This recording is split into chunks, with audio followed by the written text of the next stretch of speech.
ইংরেজবাজার পুরসভার উদ্যোগে কার্নিভাল আয়োজিত কার্নিভাল নিয়ে সরগরম জেলার রাজনীতি। মাত্র 15 লক্ষ টাকা অনুদানে 8 দিন ধরে কিভাবে সম্ভব তা নিয়ে প্রশ্ন তুলল জেলা বিজেপি নেতৃত্ব। প্রতিনিধি সোমক লাহিড়ী রয়েছেন আমাদের সঙ্গে, সোমকের থেকে বিস্তারিত জানার চেষ্টা করব। সোমক, বিজেপি নেতৃত্ব ঠিক কি দাবি করছেন, কি প্রশ্ন তাদের? দেখো, মালদা জেলা জুড়েই 25শে ডিসেম্বর থেকে 1 জানুয়ারি পর্যন্ত বিভিন্ন জায়গায় কার্নিভাল হবে। তবে সবচেয়ে বড় কার্নিভাল যা হয় সেটা হচ্ছে ইংরেজবাজার শহরে। গত 3 বছর ধরে এই কার্নিভাল বিরাট আকার ধারণ করছে। কয়েক বছর আগে এই কার্নিভাল শুরু হয়েছিল, কিন্তু গত 3 বছর ধরে কার্নিভাল বড় করে করা হচ্ছে। যেটা বিরোধীরা যেটা অভিযোগ করছে যে ইংরেজবাজার পুরসভা এই কার্নিভালের জন্য 15 লক্ষ টাকা সে পুরসভার পক্ষ থেকে বরাদ্দ করা হয়েছে। কিন্তু কার্নিভালে যে আর্টিস্ট আনা হচ্ছে বা যে স্ট্রাকচারে কার্নিভাল করা হচ্ছে, অর্থাৎ গোটা জেলা শহর জুড়ে, ইংরেজবাজার শহর জুড়ে আলোকসজ্জা করা হচ্ছে, বিরাট স্টেজ করা হয়েছে ইংরেজবাজার শহরের বিবেকানন্দ ময়দানে, এবং টানা প্রায় 25 তারিখ থেকে 1 তারিখ পর্যন্ত ভারতের সব বিখ্যাত শিল্পীদেরকে এনে কার্নিভাল করা হবে। সেক্ষেত্রে অনেক খরচ রয়েছে। সেই খরচ কোথা থেকে আসবে? ইংরেজবাজার পুরসভার চেয়ারম্যান কৃষ্ণেন্দু নারায়ণ চৌধুরী তিনি বলেছেন যে কার্নিভাল কমিটি রয়েছে এবং শহরের যারা বিশিষ্ট মানুষ যারা রয়েছেন তারা সাহায্য করছেন।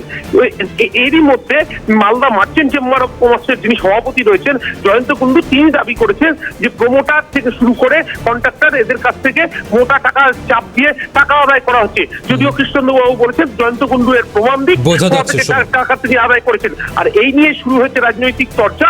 বিরোধীদের দাবি পরবর্তীতে জল কোন দিকে গড়ায় নজর রাখো। সোমক, ধন্যবাদ তোমাকে। আপনাদের এখানেই শোনানোর চেষ্টা করব বিজেপি নেতৃত্ব যে অভিযোগ তারা এই মুহূর্তে করছেন ঠিক কি বলেছেন তারা। আমাদের আপত্তি কিছু নেই। গত কয়েক বছর ধরে কার্নিভাল হচ্ছে।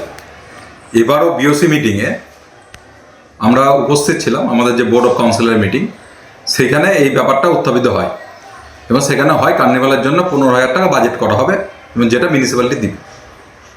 আমরা গত বছর কার্নিভাল দেখেছি, গত বছরও এরকম 15 লাখ বা 12 লাখ কিছু দেওয়া হয়েছিল। কিন্তু কার্নিভাল করতে যে খরচ হয়েছিল, যেটা আমাদেরকে বলা হয়েছিল, প্রায় 2 কোটি টাকা উপরে। কিন্তু সেই যে তার যে হিসাব বা সেটা কোথা থেকে আসলো বা কিভাবে খরচ হলো। পাশাপাশি আপনাদেরও শোনাবো সিপিএম নেতৃত্ব তারা কি বলছেন।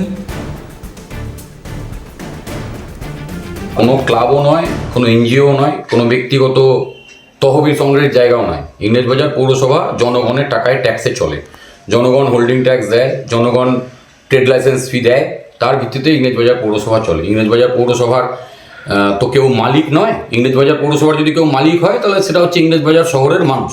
তাহলে ইংরেজবাজার শহরের মানুষ জানতে পারছে না, অথচ কোটি কোটি টাকায় কোটি কোটি টাকার উৎসব মৎসব কার্নিভাল চলছে। ইংরেজবাজার মানুষের জানার তো অধিকার আছে। আমরা সিপিআইএম আমরা বরাবর বলে এসেছি, আমরা তো পৌরসভার ভিতরে নেই। ওখানে ইংরেজবাজার পৌরসভায় যেভাবে চলছে সেটা সাধারণ মানুষ দেখছে, ইংরেজবাজার মানুষ দেখছে। আমরা চ্যালেঞ্জ করছি, আমরা সিপিআইএম চ্যালেঞ্জ করছি যে এই কার্নিভাল করতে গিয়ে টাকা কোথা থেকে আসছে, কোন ফান্ড থেকে আসছে, কোথায় খরচ হচ্ছে, কি তার হিসেব, কি তার নিকেশ। আজ পর্যন্ত ইংরেজবাজার শহরের মানুষ তার একটা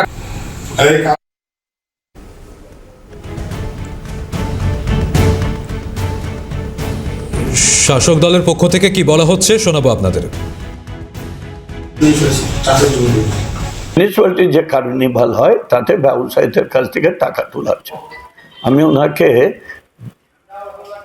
বিনীতভাবে অনুরোধ করব, ওনার যদি দম থাকে, নৈতিকতা থাকে, কোনো রাজনৈতিক দলের প্রতিনিধি না হয়ে তিনি নির্দিষ্টভাবে বলুন যে অমুক ব্যবসায়ীর কাছ থেকে আমরা টাকা নিয়েছি।